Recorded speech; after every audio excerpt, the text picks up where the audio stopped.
Hello नमस्कार, तुमचं स्वागत आहे रीना शेलार व्लॉग्समध्ये। तर आता पावसाळा सुरू झालेला आहे।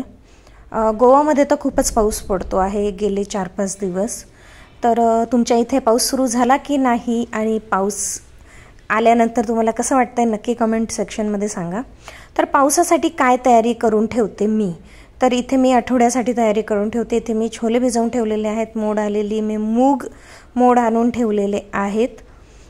तर काही मूग जे आहेत ते मी ठेवून देणार आहे आणि काही मी आत्ता बनवणार आहे। तर मी याचीच मिसळ बनवणार आहे, त्याची रेसिपी पुढे ब्लॉगमध्ये मी शेअर केलेली आहे।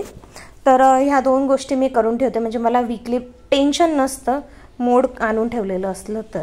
आणि तिसरी गोष्ट म्हणजे मी इडली डोसाचं बॅटर पण रेडी ठेवते, म्हणजे याच्याने आपल्याला इडली बनवायची, डोसा बनवायचा, अप्पे बनवायचे, उत्तपम बनवायचं, काहीही इन्स्टंट किंवा टिफिनला कधी उशीर झाला तर आपल्याकडे बॅटर रेडी असेल तर आपण खूप काही पटकन असं करून देऊ शकतो आपण। त्यामुळे इडली डोसाचं बॅटर मी 1 आठवड्यासाठी असं स्टोअर करते आणि 1 आठवडा आरामात फ्रीजमध्ये छान राहतं। तर म्हणजे मला कमेंट आलेली मागे एकदा की हे 1 आठवडा तुम्ही ठेवतात, हो नक्कीच चांगलं राहतं फ्रीजमध्ये, फक्त ते एअरटाईट कंटेनरमध्ये तुम्ही ठेवा। आणि लगेचच मग मी जी काही भांडी निघाली, इडलीचं भांडं रिकामं झालं ते सगळं मी धुवून टाकलं। त्यानंतर मी इथे लसूण निवडून ठेवते, आलं असतं रेडी, मिरच्या अशा मी वरच ठेवते की जेणेकरून मिरच्या, कढीपत्ता, मेयोनीज सॉसच्या बाटल्या, आणि यात मी लिंबू भरून ठेवला आहे, जे मेयोनीजची बाटली रिकामी झाली होती। आणि पावसाळ्यात अजून एक तयारी म्हणजे मी हे जे रेडीमेड आलं लसणाचे लसूण येतो तेही ठेवते, आणि आता इडली डोसाचं बॅटर आहे ते। आणि लसूण आणि आल्याची पेस्ट असली की आयत्या वेळी आपली धावपळ होत नाही पावसाळ्यात, स्पेशली कधी आपलं अन्न झालं नाही, पावसामुळे जाणं झालं नाही तर त्यासाठी। आणि हे काही बॅकअप बेसन वगैरे पण थोडं जास्त पावसाळ्यात ठेवते मी। ग्रीन पीस फ्रोझन आहेत आणि हे फ्रेश कॉर्न आहेत, मक्का, तो मी फ्रीज करून ठेवलेला आहे। आणि काही मसाले जे एक्स्ट्राचे ते सगळं मी फ्रीझरमध्ये ठेवलेलं आहे, कारण की आमच्या इथे वातावरणात खूप लवकर जाळं लागतं, खराब होतं आणि वस्तू खराब होतात, त्यामुळे मी काही फ्रीझरमध्ये अशा स्टोअर करून ठेवल्या आहेत। एरवी मी कमी स्टोअर करते, पण पावसाळ्यात मी एक्स्ट्राचं असू देते। त्यानंतर दुसरी तयारी म्हणजे लाईट जाते। आमच्या इथे सारखी लाईट जाते गोवामध्ये, जर थोडं वादळ आलं की लाईट गेली, थोड्या वेळात येते सुद्धा, पण कधी कधी दिवसभर आलीच नाही असं पण होतं।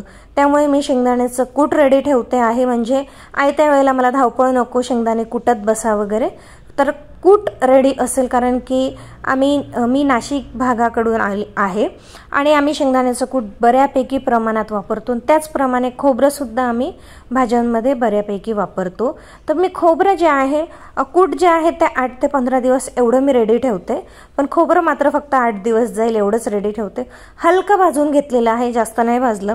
त्यानंतर मी हे बारीक करून घेणार आहे। यात तुम्ही आलं लसूण टाकू शकतात, पण त्याची शेल्फ लाईफ कमी होते जर बिगर आलं लसणाचं आपण बारीक केलं तर। हे खोबरं आहे ना 8 ते 10 दिवस आरामात राहतं चांगलं, आणि हे भाजीमध्ये पण परततो, त्यामुळे मी कमी परतून घेतलेलं आहे, भाजून घेतलेलं आहे।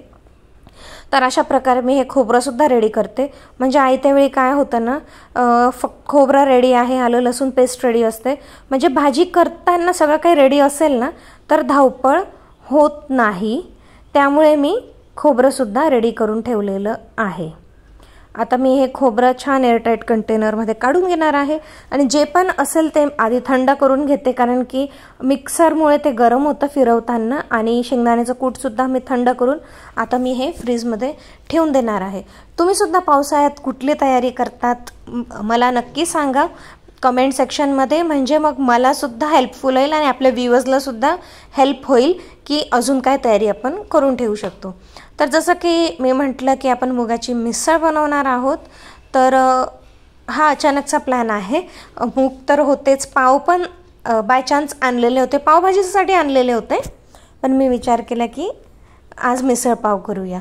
तर तेल घेतलेलं आहे, तेल थोडं जास्त लागतं कंपॅरेटिव्हली मुगाच्या याला, कारण की थोडी तर्री आली पाहिजे म्हणून। जिरं घातलं आहे, हिंग घातलं आहे, तेजपत्ता, त्यानंतर एक लवंग आहे, दालचिनीचा तुकडा आहे, तो घातलेला आहे. मी खडे मसाले नाही घालत शक्यता, कारण की ते दाताखाली आले तर मुलं जरा चिडचिड करतात, लहान मुलं आहेत घरात. आणि एक वेलची टाकलेली आहे. तर या बाकीच्या गोष्टी मोठ्या असतात ते आपल्याला दिसून येतात. कढीपत्ता घातलाय, आलं लसूण पेस्ट टाकलेली आहे. मी आलं लसूण पेस्ट रेडीमेड वापरते, पण मी घरी करून ठेवत नाही. रेडीमेडसुद्धा बॅकअप म्हणून आहे, शक्यता मी फ्रेशच यूज करते. आणि हे जे मिरची आहे स्लिट करून घेतलेली आहे, म्हणजे ती मिरची पण दिसून येते जेव्हा भाजी तयार होते तेव्हा.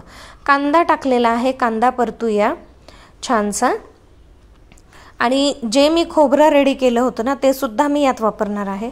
म्हणजे मग फक्त भाजीसाठी अगदी थोडं खोबरं बारीक करण्यापेक्षा जर रेडी असेल तर ते टाकायला जास्त छान वाटतं. तर हे बघा, हे जे खोबरं आहे हलकं तर आपण ऑलरेडी परतून घेतलेलं आहे. तर आता हे अजून तेलामध्ये छान परतून घेणार आहोत.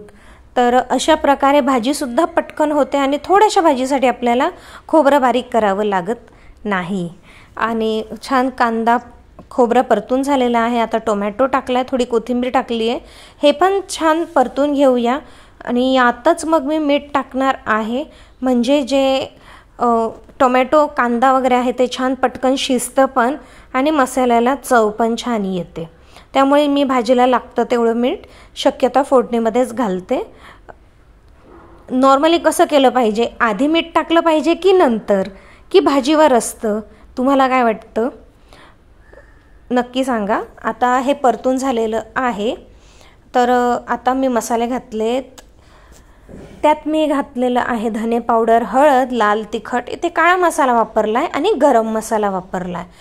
पण तुमच्याकडे मिसळचा मसाला असेल आणि काळा मसाला नसेल तर तुम्ही स्किप करू शकतात, किंवा तुम्ही तुमच्या साईडचा मालवणी मसाला असेल, कोल्हापुरी मसाला असेल, प्रत्येकाच्या वेगवेगळ्या भागात वेगवेगळे मसाले केले जातात. आमच्याकडे काळा मसाला असतो ज्याच्यात सगळे खडे मसाले असतात, कांदा करप घातलेली असते. त्यामुळे मग मी वरून स्पेशल जास्त खडे मसाले वापरत नाही, कारण की मसाल्यामध्ये सगळंच आहे. आणि थोडा गरम मसाला, कारण की त्याने सुद्धा चव छान येते, भाजीची चव उभरून येते त्याच्याने. तर असं छान परतून घेतल्यानंतर यामध्ये आता पाणी टाकणार आणि याला छान उकळी येऊ देणार आणि मिसळ आपली ऑलमोस्ट रेडी होणार. तर आधी जे मूग आहेत ना ते हलके पाणी न टाकता परतून घ्यायचे, मग म्हणजे ते फ्लेवर्स छान ॲब्झॉर्ब करतं मसाल्यांचं. आणि मग हवं तितकं पाणी तुम्ही टाकू शकतात. मिसळ जी असते ती पातळ असते, तुम्ही बाहेर बघाल ना तर त्यामध्ये ना मटकीच नसते, फक्त मसाल्यांचं फ्लेवरचं असं पाणी असतं छान. पण ऑफकोर्स ते खूप छान लागतं चवीला. तर पण घरी आहोत आपण, हेल्दी काहीतरी खायचं म्हणून पूर्णपणे मी इथे मिसळ जे आहे, उसळ खूप टाकते मी. तर अशा प्रकारे आपलं रेडी आहे मिसळ आणि मी सर्व करून घेते. तर मंडळी, या ब्लॉगमध्ये तुम्हाला कसं वाटलं नक्की सांगा. आणि मी अजून अशी काय तयारी करून ठेवावी की जेणेकरून मला पावसाळ्यात हेल्प होईल. मी मसाला कधी कधी रेडी करून ठेवते, ग्रेव्हीज ज्या डायरेक्ट भाजींमध्ये होते कधी नाही करत, पण हे वाटण जे असतं हे माझं नेहमीच तयार असतं, जेणेकरून मला खूप हेल्प होईल आणि माझं झटकन काम होईल. आयत्या वेळेला धावपळ नको, कारण की घरात नाही म्हटलं तरी खूप कामं असतात. आणि ज्या जॉब करतात त्यांना तर खूपच चांगलं आहे, पण ज्या घरी असतात तरी त्यांनाही खूप कामं असतात, दिवसभर काही ना काही चालू असतं. तर अशी काही तयारी एक 15 ते 20 मिनटं काढून एक्स्ट्राचे करून ठेवली तर नक्कीच फायद्याची आहे. तर ही जी मिसळ केलेली आहे ह्या पद्धतीने सुद्धा करून बघा. तर भेटूया पुढच्या व्लॉगमध्ये, तोपर्यंत काळजी घ्या. बाय.